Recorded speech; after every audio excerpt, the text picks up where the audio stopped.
আসসালামু আলাইকুম ওয়া রাহমাতুল্লাহ। আলহামদুলিল্লাহ ওয়াসসালাতু ওয়াসসালামু আলা রাসূলিল্লাহ আম্মা বা'দ। সম্মানিত উপস্থিতি, বাইরে যে রোদ, ভীষণ গরম। এই গরমে মানুষের অসুস্থতা বেড়ে যাচ্ছে, মানুষ পেরেশানি হয়ে যাচ্ছে। বিশেষ করে যারা মাঠে ঘাটে কাজ করে, যারা শ্রমিক, এদের জন্য খুবই কষ্ট।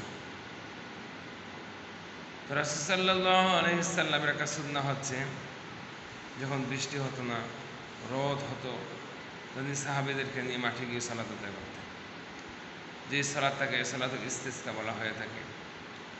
আজকে আমরা দেখতেছি অনেক জায়গায় সালাতুল ইস্তিসকা হচ্ছে ইনশাআল্লাহ, এবং এই সালাত আদায়ের পরে পরে আল্লাহ তাআলার রহমতের বৃষ্টি দিয়ে আল্লাহ ওই জমিনকে ভিজিয়ে দিচ্ছে। আসুন আমরাও আল্লাহর কাছে তওবা করি, সালাতুল ইস্তিসকা আদায় করে, এবং সেই সাথে আমরাও আল্লাহ তাআলার কাছে লুটিয়ে পড়ি এবং আল্লাহর কাছে ক্ষমা প্রার্থনা করি, যেন তিনি তার রহমতের বৃষ্টি দিয়ে আমাদেরকে পরিপূর্ণ করেন। আল্লাহ। আসসালাম।